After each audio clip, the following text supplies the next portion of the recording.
Grand Matin Sud Radio.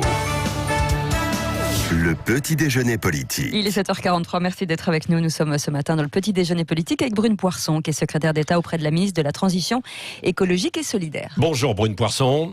Bonjour à vous. Alors il y a un an à cette époque, Priscilla Ludowski, future gilet jaune, commençait à se faire entendre pour réclamer notamment des taxes sur le kérosène, les transports de marchandises dans le monde. On a vu ensuite l'embrasement en France avec la hausse des carburants. Aujourd'hui, est-ce que vous redoutez, Brune Poirson, un autre conflit, attisé notamment par des discours alarmistes sur le climat ?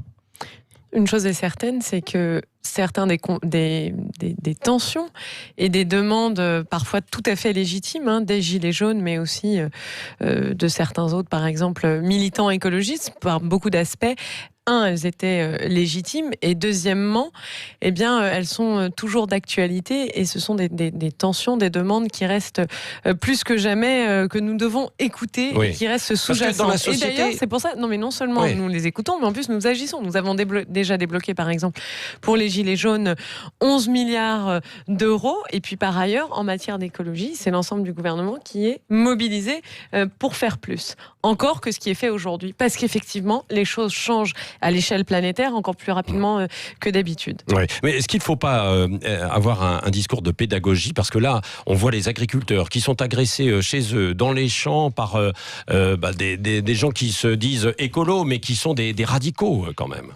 Effectivement, toute la difficulté aujourd'hui, elle est de gérer l'urgence et faire cette transition sans casser la cohésion sociale, sans casser notre démocratie, sans casser aussi même les équilibres environnementaux de notre pays. C'est ça la difficulté, et le rôle du gouvernement, il est justement de faire la synthèse entre les deux.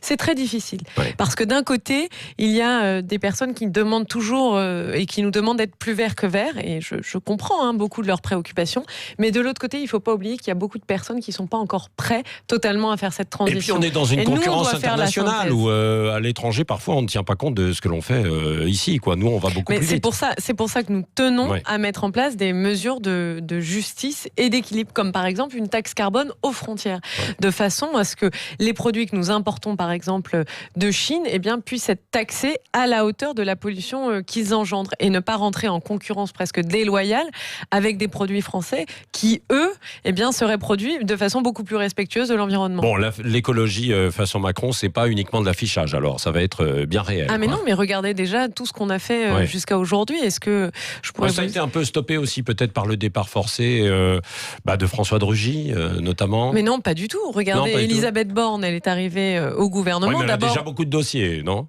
Mais c'est précisément une bonne nouvelle. Ça veut dire que non seulement elle connaissait très bien le ministère de la Transition écologique et solidaire, puisqu'elle a été directrice de cabinet d'une ancienne ministre de l'écologie, mais en plus de ça, elle connaît parfaitement la question des transports. Elle a mené de grandes réformes. Elle a aussi lancé la loi d'orientation sur les mobilités qui vise à changer aussi notre rapport au transport et nos priorités en développant tous les transports du quotidien, qui sont aussi une source majeure de pollution et sur lesquels nous devons changer nos habitudes. Et puis aujourd'hui, elle mène de front beaucoup de grands dossiers, des dossiers qui sont importants et structurants, aussi bien en matière de transition agricole qu'aussi de transition économique. Par exemple, la loi anti-gaspillage pour une économie circulaire dans un instant. Que je porte vise à changer assez profondément notre modèle économique. Mais on dit qu'elle sera quand même remplacée, qu'il y aura une autre personne qui travaillera avec vous. Écoutez, je ne sais pas qui vous écoutez, mais moi j'ai jamais entendu ça. Non, c'est vrai ? Elle va rester à ce poste ? Écoutez, je suis ni Premier ministre, ni Président de la République, mais je pense qu'on peut difficilement trouver plus compétent, plus engagé, plus sincère et plus loyal qu'Elisabeth Borne. Bon, en tout cas, vous êtes loyal. Alors, l'un des sujets brûlants, les déchetteries sauvages, des gravats déversés n'importe où. Alors, manque de déchetteries, coût trop élevé aussi, disent les professionnels du bâtiment, que vous avez rencontré hier en urgence. Quelle solution alors sur la table ? Alors d'abord, plusieurs choses. Ça fait plus d'1 an et demi que je travaille, je concerte avec des représentants d'élus locaux et également des représentants de la filière du bâtiment. Et pour la première fois d'ailleurs, hier, c'était l'intégralité de la filière du bâtiment qui était représentée. Et depuis avril 2018, avec Constance, j'ai dit que ce que je souhaitais mettre en place, c'était un principe de reprise gratuite des déchets du bâtiment. s'ils étaient préalablement triés. Premièrement. Deuxièmement, renforcer et densifier le maillage des déchetteries, parce qu'en France, il y a environ 4500 déchetteries, mais seulement 400 déchetteries professionnelles. Ça ne suffit pas. On le voit bien, parce que parfois, ça donne lieu aussi à des dépôts sauvages qui, on le sait, empoisonnent la vie des Français. Il y aura aussi dans cette loi, et hier, nous nous sommes tous mis d'accord, c'est-à-dire élus, État, représentants de la filière du bâtiment, nous nous sommes mis d'accord sur ces principes-là. Nous allons ensuite les inscrire dans le dur, dans la loi anti-gaspillage qui va arriver, qui va commencer à être discutée au Parlement le 24 septembre. Oui. Mais ça ne s'arrête pas là. Nous allons aussi renforcer les pouvoirs de police du maire. Oui. Nous allons aussi pouvoir permettre aux villes de mettre en place un système de vidéosurveillance pour lutter contre les dépôts sauvages. Et dès aujourd'hui, l'ADEME, c'est une agence qui travaille sur la maîtrise de l'énergie, va mettre en place et va lancer une étude de préfiguration de cette filière pollueur-payeur dans le secteur des bâtiments. Et va aussi mettre en place un système de traçabilité des déchets pour qu'on sache où est-ce qu'ils vont, d'où ils viennent, où est-ce qu'ils finissent et comment lutter contre ces circuits illégaux. Est-ce qu'il y aura un assouplissement aussi des horaires pour certaines déchetteries? On sait souvent qu'elles ferment à 17h et que bien souvent, il y a du transport pour emmener les déchets, les gravats des chantiers. Ça fait partie des discussions que nous devrons avoir. Une chose est certaine, c'est que la mise en place de cette filière pollueur-payeur, soit par le biais d'une interprofessionnelle, soit par le biais d'un éco-organisme, va pouvoir permettre, et c'est l'ADEME qui va faire ça, en concertation étroite avec les acteurs, de tout mettre sur la table afin de décider d'identifier tous les points de blocage, par exemple la question des horaires, par exemple la question du maillage territorial, Donc de nouvelles déchetteries, alors c'est ça. Écoutez, c'est l'objectif, absolument. Il faut densifier. Vous avez un objectif chiffré ou pas? Non, pas encore. Mais j'aimerais bien, mais vous savez, c'est pas depuis Paris que ça se décide. Que vous soyez en zone montanarde ou en plaine, eh bien, le nombre de déchetteries varie. Ce que vous avez dit, qui seront modérés s'il y a un tri au préalable, bien sûr. Ça, c'est compliqué aussi. La reprise des déchets, notamment par exemple des artisans, se fera gratuitement si ils ont été triés au préalable. Parce que souvent les artisans vous disent ça coûte plus cher à démolir aujourd'hui qu'à construire. Avec notamment ce coût des gravats. Déjà, moi, j'aime peu ce mot démolition. Je crois qu'il faut rentrer dans la déconstruction.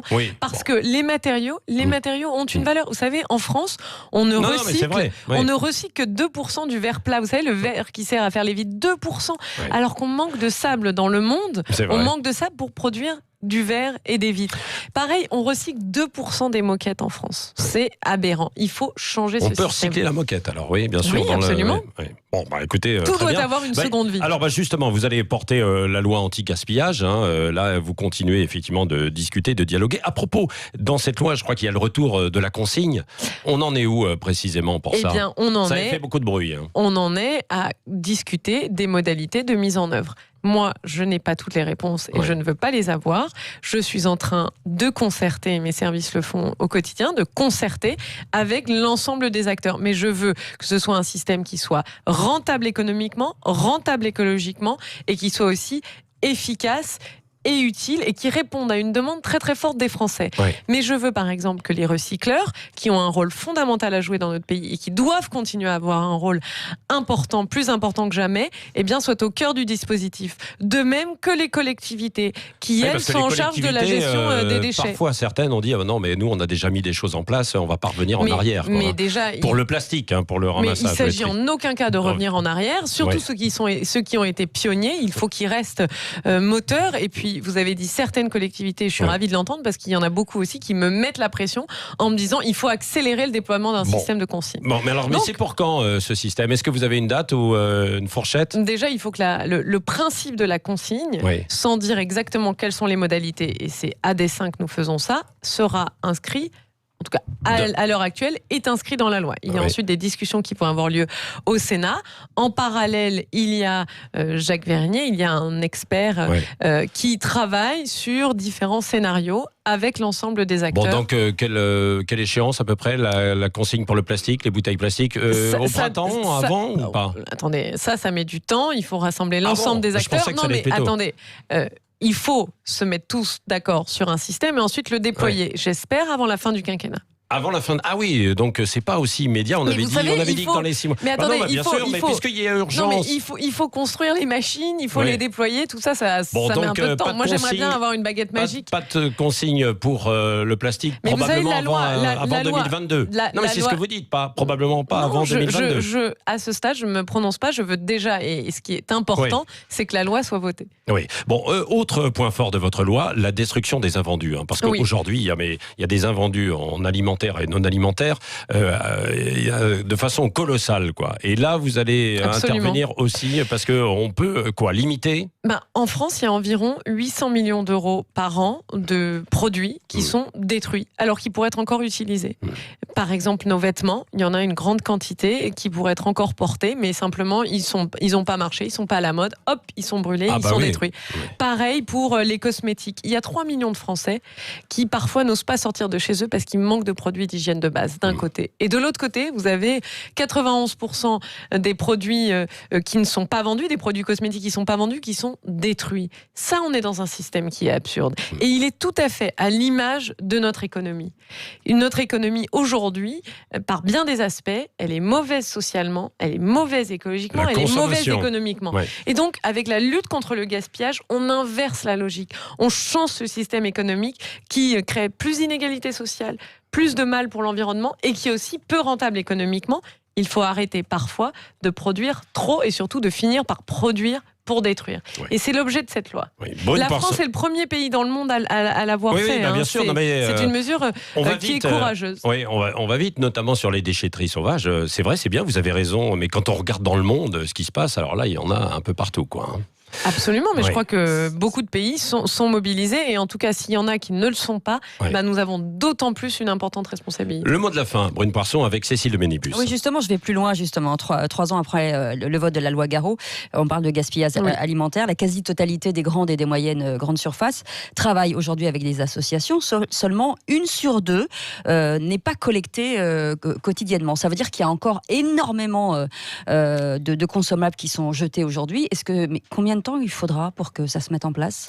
Mais déjà, nous allons renforcer tout ça et renforcer la lutte contre le gaspillage alimentaire. Notamment, c'était le cas dans la loi Egalim en 2018 qui va étendre et qui étend ça aux grossistes aussi. Premièrement. Et deuxièmement, vous savez, à terme, l'objectif, il est qu'en fait, il n'y ait plus de produits alimentaires dans un monde idéal, même si ça peut paraître contre-intuitif, qu'il y ait plus de produits alimentaires qui aillent aux associations, parce que ça voudrait dire qu'on ne surproduirait pas. Mais tout ça aussi, c'est une révolution culturelle. Il faut changer notre rapport à l'alimentation. Il faut manger peut-être moins de certains produits, mais de bien meilleure qualité. Et il faut aussi manger de façon peut-être plus équilibrée. Mais est-ce que ces supermarchés sont contrôlés aujourd'hui ? Bien sûr, ils sont contrôlés, absolument, et nous avons réalisé toute une étude, un contrôle et une évaluation de la loi Garot pour pouvoir aller encore plus loin. Mais ne nous y trompons pas, la loi Garot était une première dans le monde, et quand on regarde les chiffres, c'est efficace. Ça a permis de réduire de plus de 25% le gaspillage alimentaire. C'est jamais suffisant, mais c'est déjà une première étape qui est importante. Maintenant, il faut aller encore plus loin. Le vent de l'écologie, de l'environnement qui souffle sur la France, porté peut-être par Cédric Villani pour Paris. Ça vous réjouit une telle candidature ? Par Benjamin Griveaux. Benjamin Griveaux, oui. Aussi, il est un peu moins écolo que Cédric Villani, non ? Ça, je suis pas sûre. Est-ce que donc vous en avez parlé ? entre les deux, vous êtes plutôt Benjamin Griveaux. Mais vous savez, moi, je me suis déjà prononcée sur la question. Effectivement, je crois que Benjamin Griveaux porte un projet fort et ambitieux pour la ville de Paris. Et une chose est sûre, et ce que je regrette, moi, je suis... En tout cas, une chose est sûre, c'est que Anne Hidalgo doit se frotter les mains dans son bureau. Parce que je suis pas très très bonne en maths, mais une chose est sûre, c'est que je pense que les divisions font rarement des additions. Bravo, Brune Poirson, secrétaire d'État auprès de la ministre de la Transition écologique et solidaire, était l'invitée ce matin de Sud Radio.